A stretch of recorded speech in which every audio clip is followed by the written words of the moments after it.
पत्नी को खुश करने का सबसे आसान तरीका, पत्नी को खुश करने का सबसे आसान तरीका, सुबह चाय कप अर्पित करना जैसे दीपक घी का, सुबह चाय कप अर्पित करना जैसे दीपक घी का, जैसे दीपक घी का। वादा है माहौल रहेगा, वादा है माहौल रहेगा, सारा दिन खुशहाल लगे अगर मैं सच कहता हूँ, तुम भी देना ता। बाराबंकी के पटेल डिग्री कॉलेज में महिला काव्य मंच का मनाया गया तीसरा वार्षिकोत्सव। लखनऊ एवं बाराबंकी के संयुक्त तत्वाधान में एवं डॉक्टर राजेश कुमारी अध्यक्ष महिला काव्य मंच उत्तर प्रदेश मंच, डॉक्टर उषा चौधरी महासचिव महिला काव्य मंच उत्तर प्रदेश के संयोजक, कार्यक्रम महिला काव्य मंच के संस्थापक श्री नरेश नाज जी के सानिध्य में हुआ आरंभ। कार्यक्रम की अध्यक्षता श्रीमती नियति गुप्ता मार्गदर्शन सहित श्रीमती नीतू सिंह, महिला काव्य मंच के संस्थापक श्री नरेश नाज ने छात्राओं को उद्गत करते हुए कहा कि कविता केवल मनोरंजन का साधन नहीं है, बल्कि कविताओं से हमारा मानसिक एवं संवेगात्मक विकास भी होता है। और कहा महिला काव्य मंच की शाखाएं देश विदेश में स्थापित हैं। भारत में लगभग 150 शाखाएं एवं विदेश में 68 शाखाएं हैं। विद्या बिंदु सिंह ने छात्राओं को प्रेरित किया और कहा कि कविता माँ है, हमारी प्रेरणा है, जो हमारा दर्द सुनती है। कविता का जन्म करुणा से हुआ है। आज करुणा की कमी है, करुणा से ही हिंसा समाप्त की जा सकती है। डॉक्टर कंचन गुप्ता ने बताया कि महिला काव्य मंच का मुख्य उद्देश्य है कि इस मंच के माध्यम से महिलाएं जागरूक हों और हो भी रही हैं। महिला काव्य मंच का मुख्य उद्देश्य है कि महिलाओं की भावनाओं, प्रतिभाओं को बाहर लाना। महिलाओं को अक्सर प्रतिभाएं निखारने का माध्यम न मिल पाने के कारण प्रतिभाएं छुपी रह जाती हैं, क्योंकि उन्हें मंच नहीं मिल पाता है। महिला काव्य मंच के संस्थापक नरेश नाज जी द्वारा सरकार, पुरुषों और महिलाओं के बारे में ऐसी ऐसी कविताएं पढ़ी गईं कि लोगों की तालियों से, गड़गड़ाहट से हाल गूंज गया, लोगों का मन प्रसन्न हो गया। नरेश नाथ जी द्वारा पढ़ी गई कविताएं, जिस दिन मन से मर गई कविताओं की वीर, फिर तो तू रह जाएगी ना सोना ना हीर।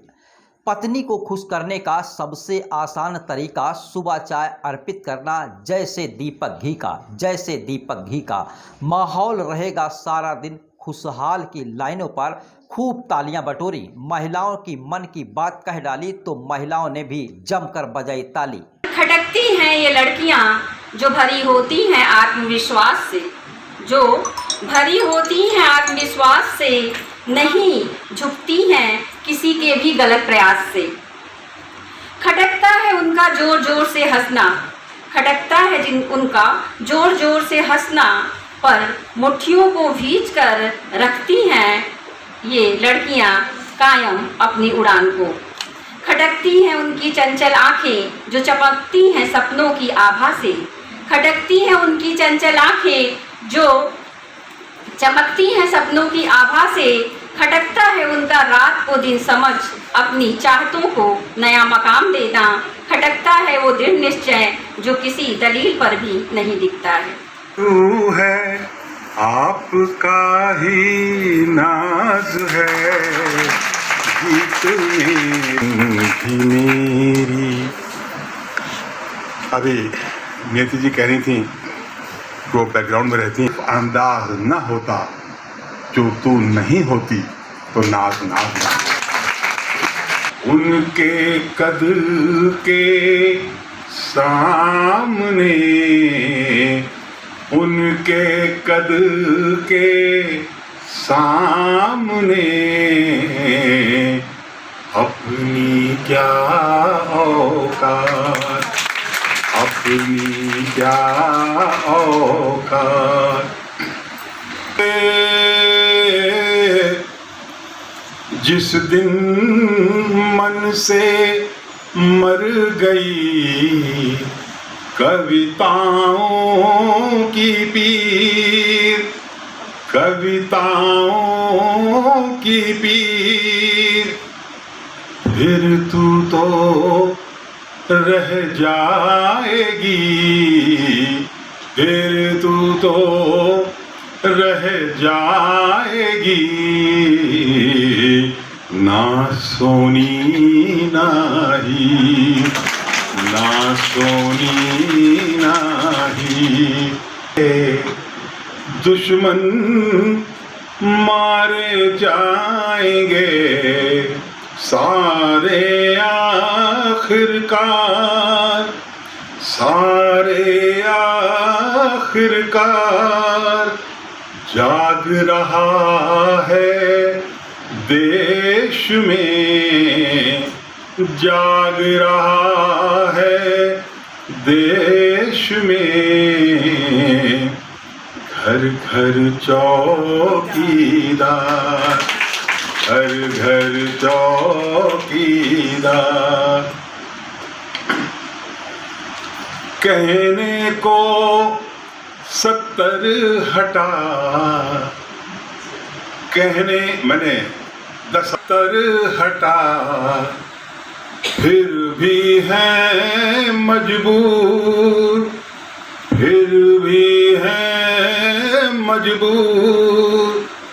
कश्मीर से अब तलक, कश्मीर से अब तलक, पंडित हैं क्यों दूर, पंडित हैं क्यों दूर। एक आखिरी दुआ और देना चाहूँगा, मेरे मन के बहुत करीब है, बहुत जरूरी है आज की जनरेशन को सुना कि हिंदू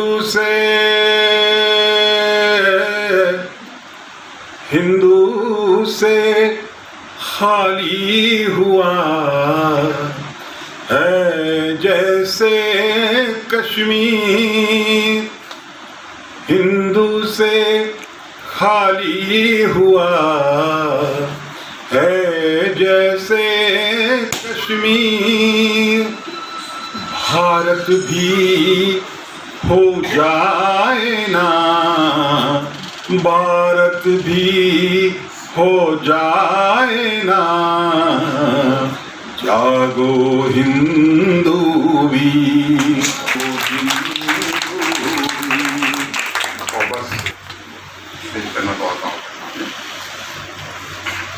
आज महिला काव्य मंच के माध्यम से वार्षिकोत्सव मनाया गया, नारियों को जागरूक किया गया कविताओं के माध्यम से। और मैं इसमें जो मुख्य बात कहना चाहता हूँ कि कविता को मैं केवल मनोरंजन का साधन नहीं मानता।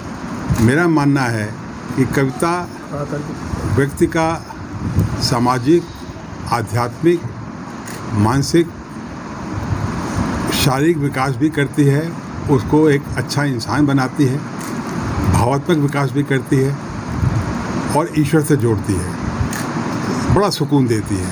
तो इसलिए कविता सभी के मन में है, खासतौर से स्त्रियों के मन में भरी पड़ी कविता, लेकिन वो कविता बाहर नहीं आ पाती है, डायरियों में छुप के रह जाती है या कहीं अपने मन में रह गई।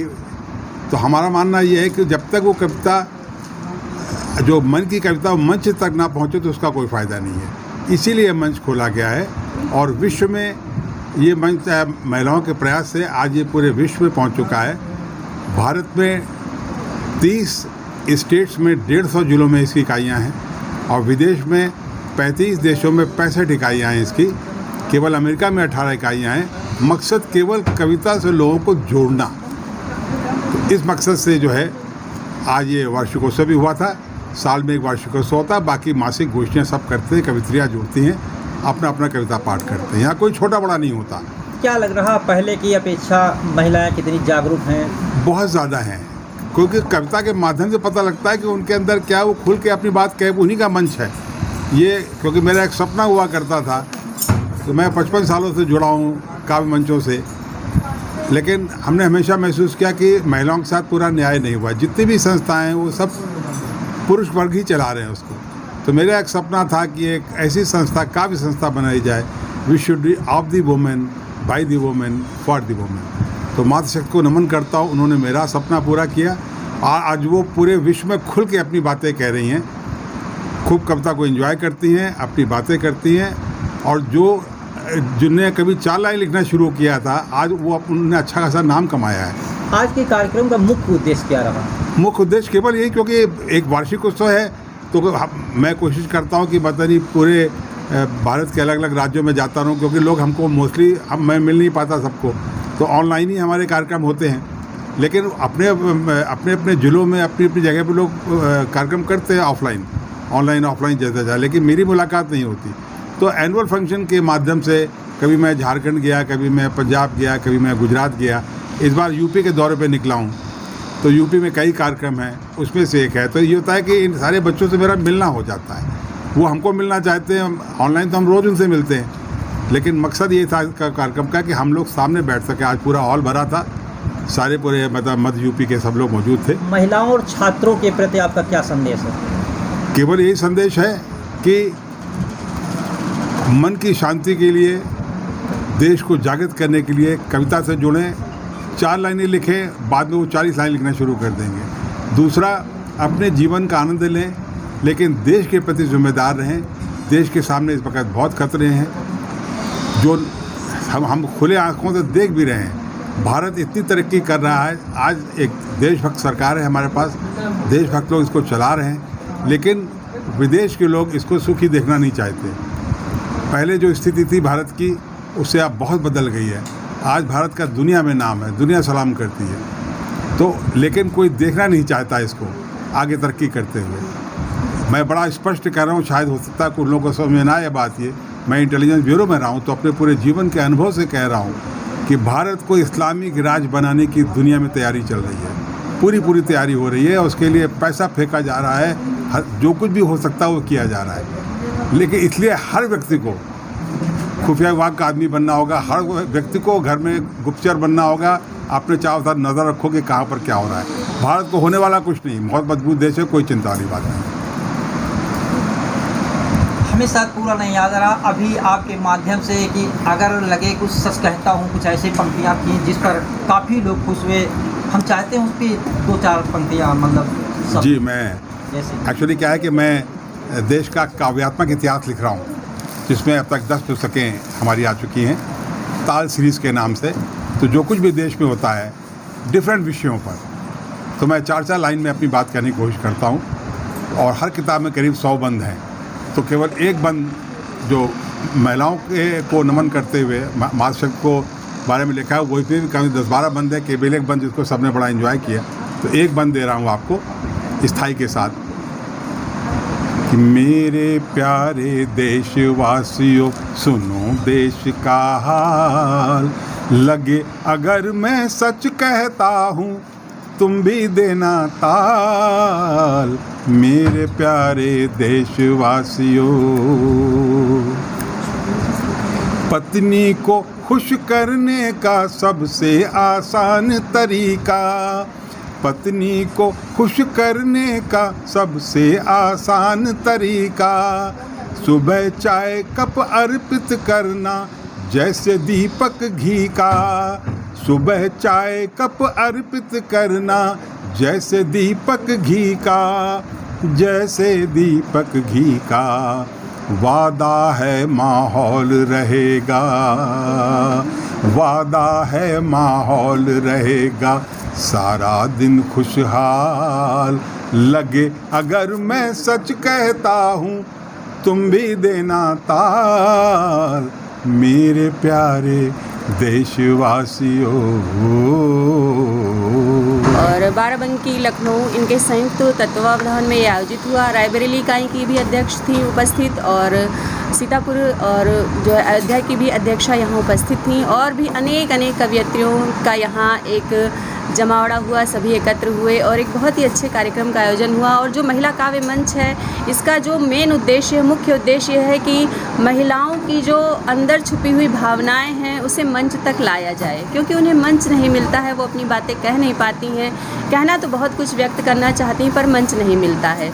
तो ये महिला काव्य मंच उनको एक मंच उपलब्ध करा रहा है, और सार्थक, ये मंच की उपलब्धि सार्थक हो रही है, क्योंकि वे अपनी बात कह पा रही हैं, मंच तक आ पा रही हैं और लोगों तक अपने हृदय की बातों को पहुंचा पा रही हैं। और महिला काव्य मंच महिलाओं का, महिलाओं के लिए, महिलाओं के द्वारा बनाया हुआ मंच है। महिलाओं के प्रति जो सरकार की मंशा चल रही है उसके बारे में आपका क्या कहना है? सरकार की जो योजनाएं चल रही महिलाओं को लेकर, सुरक्षा को लेकर? ये अच्छी योजनाएं सरकार चला रही है और इससे महिलाओं के भीतर सुरक्षा की भावना बढ़ रही है, आत्मविश्वास की भावना बढ़ रही है और प्रत्येक क्षेत्र में वे सबल और सशक्त बनकर उभर रही हैं। क्या लगता है पहले की अपेक्षा महिलाएं जागरूक हैं और स्वतंत्र हैं? बिल्कुल बिल्कुल, पहले की अपेक्षा आज के समय में महिलाएं बहुत जागरूक हैं, स्वतंत्र हैं, आत्मनिर्भर हैं और सुरक्षित भी हैं। प्रत्येक क्षेत्र में वो स्वयं को सुरक्षित भी अनुभव करती हैं। क्या नाम लिखती है वो? डॉक्टर कंचन गुप्ता, महिला काव्य मंच इकाई बाराबंकी अध्यक्ष।